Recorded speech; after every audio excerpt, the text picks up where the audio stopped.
పిల్లల పెద్దల్లో శ్వాస సంబంధ సమస్యలను ఎలా గమనిస్తూ ఉండాలి? ఒక్కొక్కసారి ఈ సమస్యలు 1 వీక్ దాకా వేధిస్తే కొంతమందిలో నెలల తరబడి ఇబ్బంది పెడుతుంటే ఒక్కొక్కసారి హాస్పిటల్ అడ్మిషన్ దాకా దారితీస్తుంటాయి. న్యూమోనియా అనేది కూడా ఒక్కొక్కసారి ఫ్యాటల్ కూడా అవుతూ ఉంటుంది. మరి శ్వాస సంబంధ సమస్యల్లో ఎన్నో రకాలు ఉంటుంటే ఒకదానికొకటి ఎంతవరకు సంబంధం ఉంటుంది? ఆస్తమా లక్షణాలను గుర్తించడం ఎలాగా? వీటికి ముందుగానే ఎలాంటి జాగ్రత్తలు తీసుకోవాలి? ట్రీట్మెంట్స్ ఎప్పుడు తప్పనిసరి? ఈ వివరాలన్నీ అందించడానికి జూబ్లీ హిల్స్ అపోలో హాస్పిటల్స్ పల్మనాలజిస్ట్ డాక్టర్ శ్రీకర్ దరిశెట్టి మనతో ఉన్నారు. ఆయన అడిగి మరిన్ని విషయాలు తెలుసుకుందాం. నమస్తే sir, welcome to the show. Thank you అండి. శ్వాస సంబంధ సమస్యలు తీసుకుంటే అండి, కొంతమంది 3-4 రోజులు ఇబ్బంది పడతారు, నార్మల్గా అయిపోతారు. కానీ ఒక్కోసారి హాస్పిటల్ అడ్మిషన్ దాకా దారితీస్తుంటే ఎలాంటి రీజన్స్ ఉంటూ ఉంటాయి మేజర్గా? మనకి ఈ సీజన్లో ముఖ్యంగా ఎక్కువ వైరల్ ఇన్ఫెక్షన్స్ వస్తాయండి. కారణం ఏమవుతుందంటే ఈ చలికాలము అంటే మనకి వానాకాలం నుంచి చలికాలం మారినప్పుడు మనం ఒక చిన్న సర్ఫేస్ ఈ టేబులే తీసుకుందామండి. ఈ ఎండాకాలంలో ఈ టేబుల్ మీద లెట్సే 100 వైరస్లు ఉంటాయి వైరసెస్ అప్పుడు కూడా ఉంటాయి. కానీ ఇది సేమ్ థింగ్ మళ్ళీ చలికాలంలో ఇక్కడ 1,000,000 వైరసెస్ ఉంటాయి. సో మనకి నంబర్ చూస్తే మనకు ఆల్మోస్ట్ 1,00,000 రెట్లు ఎక్కువ వైరసెస్ ఉంటాయి చలికాలంలో. సో దీనివల్ల మనకి ఈ సీజన్లో రకరకాల ఇన్ఫెక్షన్స్ వస్తాయి. ముఖ్యంగా మనకి జలుబులు, దగ్గులు దాన్ని అప్పర్ రెస్పిరేటరీ ట్రాక్ట్ ఇన్ఫెక్షన్స్ అని అంటారు.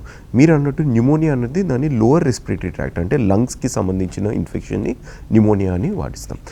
బట్ మనకి న్యూమోనియా కానీ అప్పర్ రెస్పిరేటరీ ట్రాక్ట్ ఇన్ఫెక్షన్ అని చెప్పడం కన్నా ముందు ఏవి కాజ్ చేస్తే అది ఒక బ్యాక్టీరియా వల్ల వస్తుందా, ఒక వైరస్ వల్ల వస్తుందా అది తెలుసుకోవడం ఇంపార్టెంట్. ముఖ్యంగా సీజన్లో వచ్చేది ఎక్కువ వైరల్ ఇన్ఫెక్షన్. బ్యాక్టీరియల్ ఇన్ఫెక్షన్స్ ఎప్పుడన్నా రావచ్చు. ఓకే. సో ఈ వైరల్ ఇన్ఫెక్షన్స్ ప్రెజెంటేషన్స్ బట్టి వేరేలాగా ఉంటాయి. ఆఖరికి మనకు సింపుల్ జలుబు వచ్చినా కూడా అదొక వైరస్ ఇన్ఫెక్షన్ వల్లనే. వైరల్ న్యూమోనియా అంటే ఫ్లూ లాంటిది, కోవిడ్ లాంటిది కూడా వచ్చిన ఇన్ఫెక్షన్స్ అవి కూడా వైరల్ ఇన్ఫెక్షన్స్. కాకపోతే అవి viral infection upper respiratory tract కాకుండా కూడా అవి లోవర్ రెస్పిరేటరీ ట్రాక్ట్ ఆరల్స్ వైరల్ న్యూమోనియా కాజ్ చేస్తుంది. ఇలాంటి వైరల్ న్యూమోనియాస్ మనకి చాలా హానికరం. దానివల్ల పేషెంట్కి ఆక్సిజన్ రిక్వైర్మెంట్ రావచ్చు, లేకపోతే అప్పుడప్పుడు వెంటిలేటర్ మీద కూడా వెళ్ళచ్చు. ఈ అప్పర్ రెస్పిరేటరీ, లోయర్ రెస్పిరేటరీ అంటే లంగ్ ఇన్ఫెక్షన్స్ అని చెప్పారు. అప్పర్ ఫస్ట్ డిస్కస్ చేస్తే ఏవేవి ప్రధానంగా ఉంటాయి అంటే? సో ముఖ్యంగా ఒక అప్పర్ రెస్పిరేటరీ ట్రాక్ట్ ఇన్ఫెక్షన్ యూజువల్గా జలుబుతో స్టార్ట్ అవుతుంది. అంటే ఒక పేషెంట్కి ఐదర్ ఒక చిన్నపిల్లలు అయినా లేదంటే అడల్ట్స్ అయినా. మరి బేబీస్ అయితే యూజువల్గా డిఫరెంట్ ఉంటుందండి. సో అది కాకుండా మనం ఒక young child and young adult ముఖ్యంగా వాళ్ళకి ఫస్ట్ గొంతు నొప్పి ఆర్ గొంతు దురద అని అంటారు. నొప్పి కాకుండా irritation in the throat or గొంతు దురదలాగా అనిపిస్తుంది అని అంటారు. అది కాకుండా ముక్కు ఇనీషియల్గా దురదలాగా ఉండొచ్చు, తర్వాత నీరులాగా మనకి సెక్రీషన్స్ లాగా వస్తుంది. చీమిడి చాలా నీరులాగా ఉంటుంది, తర్వాత చిక్కగా మారచ్చు. ఇది usual course of upper respiratory tract infection. దీంతోపాటు డిఫరెంట్ వైరసెస్ వల్ల మనకి డిఫరెంట్ ప్రెజెంటేషన్స్ ఉంటాయి. ఇదే అప్పర్ రెస్పిరేటరీ ట్రాక్ట్ ఇన్ఫెక్షన్ ఒక కామన్ కోల్డ్ అంటే ఆ వైరస్ దాని పేరు రైనో వైరస్ అని అంటాం. ఇలాంటి వైరసెస్ వల్ల యూజువల్గా మనకు జ్వరం కానీ బాడీ పెయిన్స్ ఉండవు. దీంతోనే మనం సరిపెట్టుకుంటాం. బట్ ఒకవేళ ఫ్లూ కానీ ఇలాంటి influenza virus are para influenza virus ఇలాంటి వాటితో మనం చెప్పిన కంప్లైంట్స్ కాకుండా వాళ్ళకి బాడీ పెయిన్స్ అండ్ ఫీవర్స్ ఉంటాయి. ఇది ఎందుకు చాలా ఇంపార్టెంట్ అంటే ప్రతి అప్పర్ రెస్పిరేటరీ ట్రాక్ట్ ఇన్ఫెక్షన్ ఒక చాలా సింపుల్ వ్యాధి అని ఇగ్నోర్ చేయకూడదు. ఒకవేళ ఇదే అప్పర్ రెస్పిరేటరీ ట్రాక్ట్ సిమ్టమ్స్ మనం డిస్కస్ చేసింది తో పాటు వాళ్ళకి ఒకవేళ బాడీ పెయిన్స్ ఉన్నా, ఫీవర్ ఉన్నా ఇమీడియట్గా మెడికల్ అటెన్షన్ సీక్ చేయాలి. ఎందుకంటే ఇలాంటి వైరల్ ఇన్ఫెక్షన్స్కి మనకు యాంటీవైరల్ మెడిసిన్స్ వాడాల్సి వస్తుంది. లేకపోతే ఇలాంటి ఇన్ఫెక్షన్స్ సీరియస్గా అవ్వచ్చు. ఈ ఎలర్జీ, ఆస్తమా ఇవి చాలా కామన్గా వాడే వర్డ్స్ అండి. ఈ రెండింటికి తేడా ఏంటి? ఎప్పుడైనా శ్వాస సంబంధ ఎలర్జీస్ ఆస్తమాకు కూడా తారితీసే రిస్క్ ఉంటుందా? ఎలర్జీ అన్నది ఏంటంటే అండి, సింపుల్ ఎగ్జాంపుల్ ఏంటంటే అది ఎలర్జీ ఫస్ట్ థింగ్ పీల్చే వాటి నుంచి దాన్ని ఏరో ఎలర్జెన్స్ అంటే మన గాలిలోనే ఉండొచ్చు. అది కాకపోతే ఇప్పుడు మీరు డిస్కస్ చేసినట్టు ఒక పాలెన్ అన్న ఉండొచ్చు, లేకుంటే ఒక దోమ ఉంది, దోమ ఈకకి మనకి ఎలర్జీ ఉండొచ్చు, లేకపోతే కాక్రోచ్ ఉంటుంది, కాక్రోచ్ రెక్కకి ఎలర్జీ ఉండొచ్చు. సో ఇవన్నీ మనం పీల్చుకునే ఎలర్జెన్స్ కాకుండా ఒక తినే వస్తువు ఫుడ్ ఎలర్జెన్స్ అని అంటారు, లేకుంటే మందులు మెడిసిన్ ఎలర్జెన్స్ అని అంటారు. దీనికి యూజువల్గా మనం ఆస్తమా కానీ లేకపోతే ఎలర్జీ ప్రాబ్లం ఉంది అని ఒక పేషెంట్ గురించి మాట్లాడితే అది ఒక దాదాపు 90 to 95% అవి ఏరో ఎలర్జెన్స్ ఉంటాయి. అంటే మన గాలిలోనే ఆ పర్టికులర్ ఎలర్జీస్ ఉంటాయి. ఫస్ట్ ఎప్పుడన్నా ఎలర్జీస్ అన్నది సెన్సిటైజేషన్ యూజువల్గా చిన్న వయసులోనే అయిపోతుంది. అంటే బిడ్డ ఒక 4 or 5 years ఏజ్ వచ్చే వరకు యూజువల్గా వాళ్ళకి ఎలర్జెన్ సెన్సిటైజేషన్ అని అంటారు. అంటే వాళ్ళ శరీరం ఈ పీల్చే వస్తువుని అదొక ఎలర్జీ లాగా ఫస్ట్ రికగ్నైజ్ చేస్తుంది. మెల్లమెల్లగా ఫస్ట్ వాళ్ళకి తుమ్ములు కానీ లేకుంటే ఇట్లా చీమిడి, తలనొప్పి రావడము ఇవన్నీ వచ్చి దాదాపు దాన్ని allergic airway disease are allergic rhinitis అని ఫస్ట్ అంటారు. సో వాళ్ళకి దుమ్ము ఎక్స్పోజర్తో చిన్నపిల్లోడు ఫస్ట్ తుమ్మడం స్టార్ట్ చేస్తాడు. రాను రాను కొంతమందికి ఇది ఆస్తమా లాగా మారుతుంది. సో వాళ్ళకి అది లోవర్ ఎయిర్వే ఎలర్జీస్ లాగా మారుతాయి. ఈ లోయర్ ఎయిర్వే ఎలర్జీస్ అంటే ఏంటండి? So asthma is the commonest lower airway allergy అండి. అంటే ఈ ఎలర్జీని బాడీ రికగ్నైజ్ చేసి, మనకి ఎలర్జీ అంటే ఈ దుమ్ము, మనం ప్రపంచం అంతా దుమ్ము పీలుస్తూ ఉంటారు, కానీ దుమ్ము కొంచెం ఉన్నప్పుడు మనం తుమ్ముకుంటూ మనం దగ్గుకుంటూ ఆయాసపడుతూ ఉంటాము. కాకపోతే ఒక బాడీ ఆ దుమ్ముని ఎలర్జీలాగా ద్వాపరిస్తే ఇట్ మీన్స్ దాన్ని ఒక అబ్నార్మల్ రియాక్షన్ క్రియేట్ చేస్తుంది బాడీ దానికి.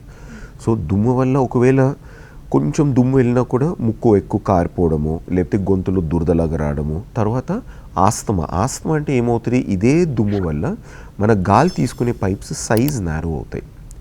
దానివల్ల వాళ్ళకి ఛాతి బరువుగా అనిపించడము, దగ్గు, కొంచెం కఫంలాగా రావడము, లేకపోతే పిల్లి కూతుల్లో ఆల్వేస్ వీజింగ్ అని అంటారు.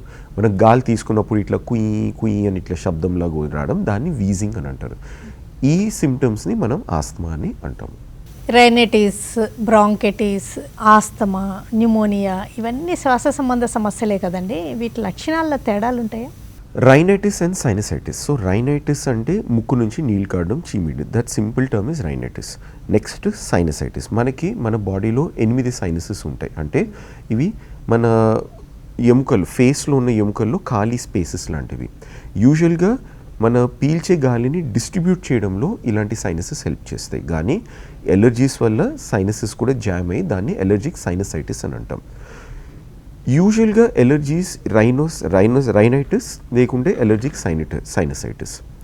ఇవన్నీ కాకుండా ఒకవేళ ఇదే ఎలర్జీ ఎక్స్పోజర్ ఎక్కువ ఉంటే అది మనకి ఎలర్జిక్ ఆస్తమా అటాక్ లాగా మారచ్చు, ఆర్ ఎలర్జిక్ బ్రాంకైటిస్. సో మనం యాక్చువల్గా మనం కన్వీనియన్స్ కోసం మనం నోస్ కానీ ఇట్లా lower respiratory tract, upper respiratory tract అని వాడతాం. యాక్చువల్గా ఇది ఒక సింగిల్ ప్యాసేజ్, మన ముక్కుతో స్టార్ట్ అవుతుంది, మన లంగ్స్ లోపల ఎండ్ అవుతుంది. So allergies any level start అవ్వచ్చు. యూజువల్గా మన ముక్కు సైనసెస్తో స్టార్ట్ అయ్యి తర్వాత lower respiratory tract, that is bronchitis కానీ ఆస్మా లాగా మారచ్చు. అంటే ఏవి నెగ్లెక్ట్ చేసినా లంగ్స్ దాకా పాకే రిస్క్ ఉందంటారు. డెఫినెట్గా ఉంటుందండి. సో అందుకనే early recognition is important. So మనం యాజ్ క్విక్లీ యాజ్ పాసిబుల్ ఎప్పుడైనా రికగ్నైజ్ చేసి ఎర్లీగా ట్రీట్మెంట్ స్టార్ట్ చేస్తే వాళ్ళకి రెస్పాన్స్ సింపుల్. మనం ఒక ఎలర్జీ లెట్సే దుమ్ము ఏదో ఇక్కడ మన గడ్లు ఉంటాయి కదండి, పిచ్చి గడ్లు లాగా, అలాంటి గడ్డిలో పాలెన్ అంటే పువ్వుల నుంచి వచ్చేది ఎల్లో కలర్లో చిన్న పౌడర్ లాగా ఉంటుంది. యూజువల్గా ఎలర్జీస్ మన చెట్టుతో కాకుండా ఈ పాలెన్తో ఉంటుంది ఎలర్జీ. సో ఇలాంటి చెట్లు మనం తీసేకెళ్తామా వాతావరణం నుంచి, మనం ఎప్పటికీ తీయలేం. మీరు ఒక ఆ ప్లేగ్రౌండ్ నుంచి ఆ చెట్లు అన్నీ తీసేసినా కూడా మళ్ళీ ఒక వారంలో మళ్ళీ అవే పెరుగుతాయి. సో రికగ్నిషన్, మనకు ఫస్ట్ దీనివల్ల ఎలర్జీ వస్తుంది అని తెలుసుకుని దానికి స్పెసిఫిక్గా ట్రీట్మెంట్ ఇవ్వగలుగుతాము. ఆ స్పెసిఫిక్ ట్రీట్మెంట్ ఎలర్జీ కోసం దాన్ని ఇమ్యూనోథెరపీ అని అంటారు. ఇమ్యూనోథెరపీ ఏంటంటే చాలా మెల్లగా పనిచేస్తుంది. సో మనం ఎలర్జీ తెలుసుకుని దానికి ఇమ్యూనోథెరపీ ఇవ్వడం స్టార్ట్ చేస్తే దాంతోపాటు ఎలర్జీ కంప్లైంట్స్ అంటే ఇట్లానే రైనైటిస్ కానీ సైనసైటిస్ కానీ ఆస్తమా కానీ దానికి కంట్రోల్ చేయడానికి వేరే మెడిసిన్స్ ఉంటాయి. That is in the form of either inhalers కానీ, నేసల్ స్ప్రేస్ కానీ, టాబ్లెట్స్ కానీ. ఇన్హేలర్ స్ప్రేస్ అంటే అది ఆస్తమాకేనా, ఇంకా సమదర్ శ్వాస సంబంధ సమస్యలకు కూడా వాడుతూ ఉంటారా? సో ఇన్హేలర్స్ అన్నట్టు ఎట్లా వాడతామంటే 2 అదర్ కండిషన్స్లో వాడతాం. ఒకటి ఏంటంటే బ్రాంక్యులైటిస్ ఏంటంటే మన అన్నిటికన్నా చిన్న పైప్స్, మన లంగ్స్లోకి వెళ్ళే అన్ని చిన్న పైప్స్లో వెరీ స్మాల్ పైప్స్ అని అవి ఓన్లీ 1 to 3 millimeters సైజ్లో ఉంటాయి. సో ఇది యూజువల్ కొన్ని వైరల్ ఇన్ఫెక్షన్స్లో ఎఫెక్ట్ అవ్వచ్చు, లేకపోతే కొన్ని ఎక్స్పోజర్స్ వల్ల. ఎక్స్పోజర్స్ అంటే ఏంటి, లెట్సే ఒక ఫ్యాక్టరీ వర్కర్ ఉన్నారు, సిమెంట్ ఫ్యాక్టరీలో పనిచేస్తున్నారు. సిమెంట్ ఫ్యాక్టరీ డస్ట్ ఎట్లా అంటే చాలా చిన్నగా ఫైన్ పౌడర్ లాగా వాళ్ళు పీలుస్తూ ఉంటారు. ఇది వాళ్ళకి సైనసెస్లో కానీ ముక్కులో కానీ జామ్ అవ్వదు, ఈ స్మాల్ ఎయిర్వేస్లోకి వెళ్తుంది. వాటిని బ్రాంక్యులైటిస్ అంటారు. బ్రాంక్యులైటిస్ ఏంటంటే ఎక్కువ పొడి దగ్గు కాజ్ చేస్తుంది, ఆయాసం వస్తుంది, ఛాతీ నొప్పి వస్తుంది, ప్లస్ పిల్లి కూతుర్లు వస్తాయి. నెక్స్ట్ కేటగిరీ ఏంటంటే దాన్ని COPD అంటారు, అంటే క్రానిక్ అబ్స్ట్రక్టివ్ పల్మనరీ డిసీజ్. ఇది యూజువల్గా ఇదే సార్ట్ ఆఫ్ పొల్యూషన్ ఎక్స్పోజర్ కాకుండా సిగరెట్ స్మోకర్స్లో మోర్ కామన్. ఈ 2 అదర్ కండిషన్స్లో ఆస్తమా కాకుండా మనం ఇన్హేలర్స్ యూజువల్గా యూజ్ చేస్తాం. అంటే శ్వాస సంబంధ సమస్యలు అంటేనే దగ్గు, ఆయాసం, ఇంకా కొంతమందికి జలుబు, తుమ్ములు ఇలాంటివి కదండి. ఇంకా ఇంతేనా? ఇవి కాకుండా ఇంకేమన్నా సమ్ అదర్ సిగ్నల్స్ కానీ సైన్స్ కానీ ఉంటాయండి. సో ఇవన్నీ ఏంటంటే మనం ఇప్పుడు ఇవి కామన్ సిమ్టమ్స్, ఐదర్ ఒక ఇన్ఫెక్షన్ కాజ్ అయినా నాన్ ఇన్ఫెక్షన్ కాజ్ అయినా. ఇన్ఫెక్టివ్ కాజెస్కి అఫ్కోర్స్ వేరే కంప్లైంట్స్ లైక్ ఫీవర్ రావచ్చు, బాడీ పెయిన్స్ ఎక్కువ ఉండొచ్చు, లేకపోతే దగ్గు, కఫంతో పాటు ఛాతి నొప్పి ఉండొచ్చు. ఎక్కడైతే నిమోనియా వచ్చిందో ఆ ఏరియాలో ఛాతి నొప్పి ఉండొచ్చు. అప్పుడప్పుడు ఆక్సిజన్ లెవెల్స్ బ్లడ్లో పడిపోతాయి, దానివల్ల ఆక్సిజన్ సప్లిమెంటేషన్ ఇవ్వాల్సి వస్తుంది. ఒక న్యూమోనియా సివియరిటీ బట్టి మనకి మెథడ్ ఆఫ్ ఆక్సిజన్ డెలివరీ, అంటే సింపుల్గా ముక్కులో పెట్టేవి, దట్ ఈస్ నేసిల్ క్యాన్యులా, కొంచెం ఆక్సిజన్తో పాటు కొన్నిసార్లు సరిపెట్టచ్చు. బాగా సివియర్ అయిపోతే అలాంటి పేషెంట్ని వెంటిలేటర్కి కనెక్ట్ చేయాల్సి వస్తుంది. సో ఇవన్నీ మనకి సివియరిటీ ఆఫ్ ది డిసీజ్ బట్టి ఈ కంప్లైంట్స్ వేరీ అవుతూ ఉంటాయి.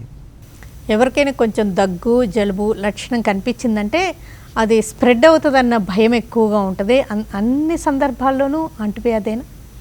యూజువల్గా ఏ వైరస్ వల్ల కానీ బ్యాక్టీరియా వల్ల వచ్చిన ఇన్ఫెక్షన్ అయితే అంటుకునే ఛాన్సెస్ ఉంటాయండి. కానీ ఎంత అగ్రెసివ్గా అంటుకుంటుంది, ఎంతమందికి అంటుకుంటుంది, అది ఆర్గనిజం బట్టి వేరీ అవుతుంది. ఇప్పుడు కోవిడ్ ఎగ్జాంపుల్ ఉందండి.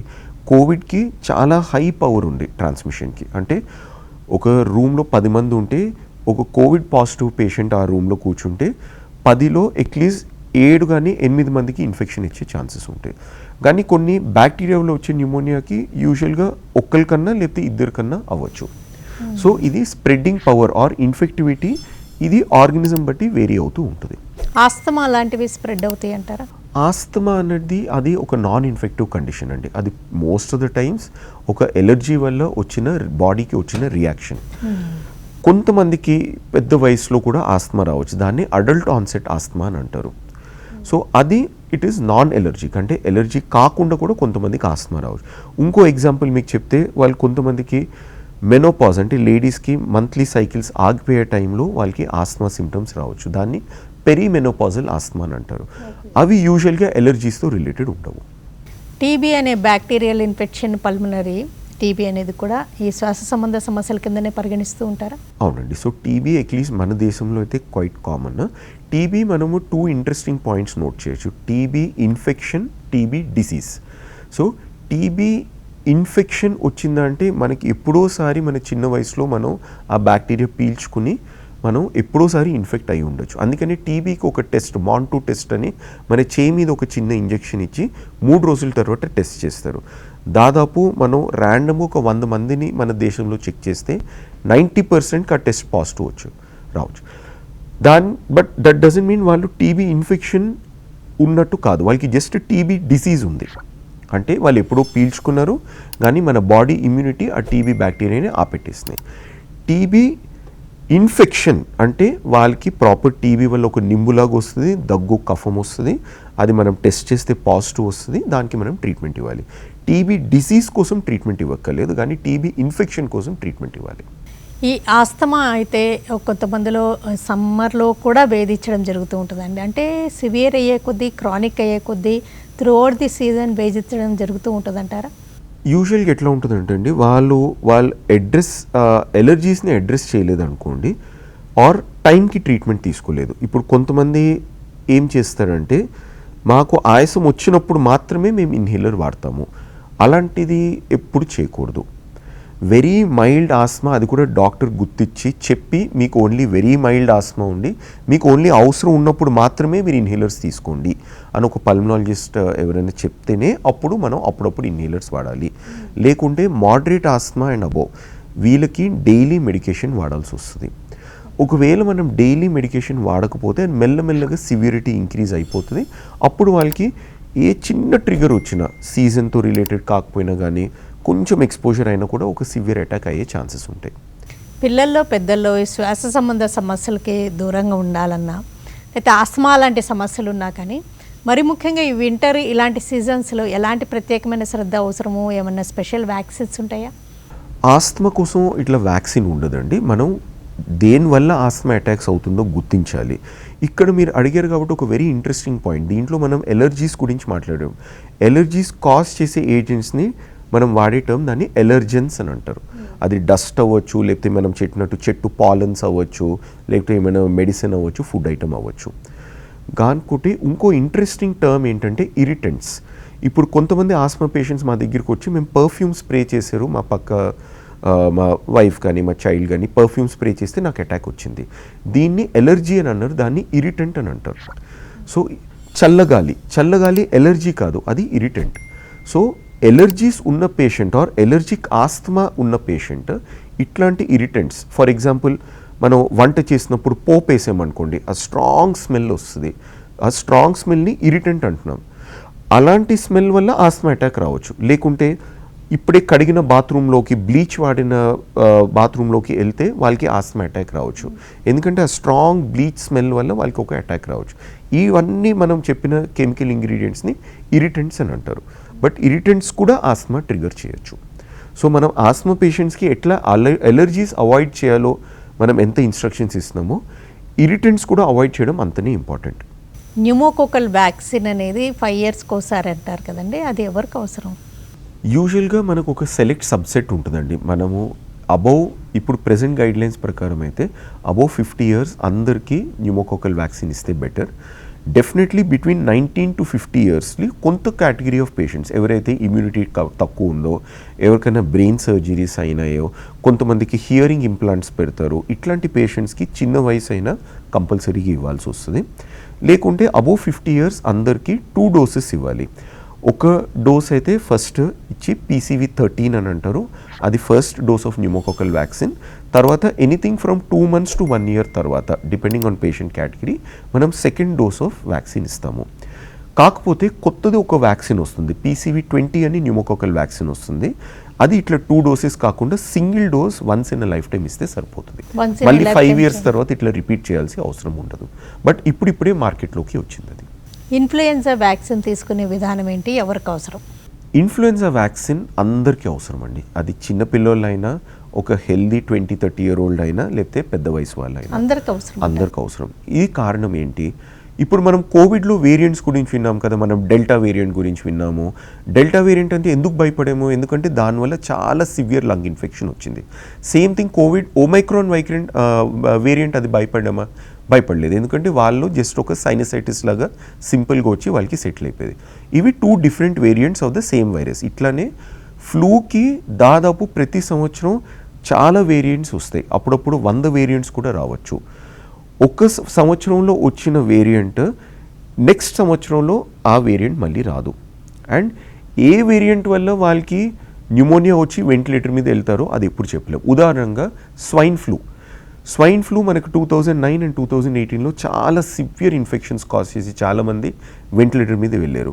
అట్లానే మిగతా సిమిలర్ వేరియంట్స్ ఎప్పుడు అంత ప్రాబ్లం కాజ్ చేయలేదు. సో ఎవ్రీ ఇయర్ వేరియంట్స్ మారుతాయి కాబట్టి ఇప్పుడు 2024లో వచ్చిన వేరియంట్స్కి మనం 2025లో వ్యాక్సిన్ తీసుకుంటాం. కానీ ఈ వ్యాక్సిన్ మనకు 2026లో వచ్చే వేరియంట్స్ని ప్రొటెక్ట్ చేయదు.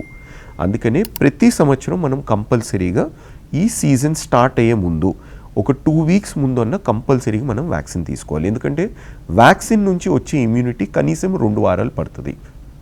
So flu season that is October, November ఈ టైం కన్నా అట్లీస్ట్ 2 to 3 weeks ముందన్న మనం కంపల్సరీగా వ్యాక్సిన్ తీసుకుంటే ఇట్స్ ఆల్వేస్ హెల్ప్ఫుల్. ఈ రెస్పిరేటరీ ప్రాబ్లమ్స్కి వింటర్కి ముందే ఈ వ్యాక్సిన్స్ అయినా ఇంకా ఏమన్నా ఉన్నాయంటారా? రెస్పిరేటరీ ప్రాబ్లమ్స్ ఎప్పుడన్నా మనకి వింటర్లో వర్సనింగ్ అవుతుంది, especially flu is a compulsory vaccine. So ఇది మనకి బికాస్ ఆ బాడీకి ఆ ఇమ్యూనిటీ బిల్డప్ అవడానికి మనకు 2 to 3 weeks పడుతుంది కాబట్టి ఇది ఎర్లీగా తీసుకుంటే బెటర్. ఎవ్రీ ఇయర్ వ్యాక్సిన్ యూజువల్గా జూలై కానీ ఆగస్ట్లో వస్తుంది, ఎందుకంటే ఫ్లూ సీజన్ యూజువల్లీ అక్టోబర్లో స్టార్ట్ అవుతుంది. అప్పుడప్పుడు లైక్ ఈ ఇయర్ కూడా మనకు కొంచెం ఎర్లీగా స్టార్ట్ అయిపోయినాయి. ఇట్లా రేర్ ఎక్సెప్షన్స్ ఉంటాయి వేరిన్ మనకి ఫ్లూ సీజన్ కొంచెం తొందరగా స్టార్ట్ అవ్వడం అలాంటిది జరుగుతుంది. But most of the time July ఆగస్ట్లో మనం వచ్చిన వ్యాక్సిన్ ఎమ్మటే ఆ సంవత్సరం తీసుకుంటే బెటర్. ఈ సమస్యలు ఉన్నవాళ్ళు ఏ సిమ్టమ్స్ కనిపిస్తే అదొక రెడ్ ఫ్లాగ్ సిమ్టమ్స్ అని భావించి వెంటనే హాస్పిటల్కి వెళ్ళాల్సి ఉంటుంది? ఏ పేషెంట్ కన్నా మనం డిస్కస్ చేసిన సిమ్టమ్స్ అంటే దగ్గు, కఫం, జలుబు, గొంతు నొప్పి లేకపోతే తలనొప్పి ఇవి కాకుండా వాళ్ళకి జ్వరం ప్లస్ ఆయాసం, అప్పర్ రెస్పిరేటరీ ఇన్ఫెక్షన్స్, జలుబు కానీ లేకుంటే సైనసైటిస్ కానీ వాళ్ళకి ఆయాసం అన్నది ఉండదండి. సో ఆయాసం వచ్చి ఈ కంప్లైంట్స్ ఉంటే ఎమ్మటే హాస్పిటల్కి వెళ్ళాలి. శ్వాస పీల్చుకోలేక చోక్ అవుతున్నట్టు, శ్వాస పీల్చకుండా శ్వాస అందనట్టు అనిపించడం, ఛాతి బరువుగా అనిపించడము, లేకపోతే ఆయాసం కానీ దమ్ము వస్తున్నట్టు అనిపించడము, ఇలాంటి కంప్లైంట్స్ వస్తే కంపల్సరీగా హాస్పిటల్ వెళ్ళాలి. కోవిడ్ అయిపోయిన తర్వాత దాదాపు చాలామందికి ఆక్సిజన్ సాచురేషన్ చెక్ చేసుకునేవి చిన్న పల్స్ ఆక్సిమీటర్స్ ఉంటున్నాయి. సో మన పల్స్ ఆక్సిమీటర్లో మన నార్మల్ ఆక్సిజన్ సాచురేషన్ ఎప్పుడు 95 అబవ్ ఉంటుంది. సో ఇది 95 కన్నా తక్కువ వెళ్ళింది అనుకోండి, అప్పుడు ఇమ్మీడియట్గా మెడికల్ అటెన్షన్ సీక్ చేయాలి. కానీ ఇది ఇంపార్టెంట్ కాదు, ఆక్సిజన్ సాచురేషన్ మీద మనం రిలే అవ్వకూడదు. ఫీవర్ కానీ ఆయాసం కానీ ఇట్లా ఛాతి నొప్పి బరువు కనిపించడం ఇలాంటివి ఎటువంటి అయినా కంప్లైంట్స్ ఉంటే ఎమ్మటే మెడికల్ అటెన్షన్ సీక్ చేయాలి మనం. ఓకేనండి డాక్టర్ శ్రీకర్ తరిశెట్టి గారు, శ్వాస సంబంధ సమస్యలు, లక్షణాలు నిర్ధారించే పరీక్షలు అండ్ ఏ సిమ్టమ్స్ కనిపించినప్పుడు అస్సలు నెగ్లెక్ట్ చేయకూడదు, అవి ఒకదానికొకటి ఎంతవరకు సంబంధం ఉండే రిస్క్ ఉంటుంది, ఆస్తమా మేనేజ్మెంట్ ఎలా ఉండాలి, ఈ సమస్యలను ఎప్పుడు ఒక సీరియస్ ప్రాబ్లం అనుకొని డాక్టర్ని సంప్రదించాల్సి ఉంటుంది, వివరాలు తెలియజేసినందుకు థ్యాంక్స్ అలాట్ అండి. Thank you.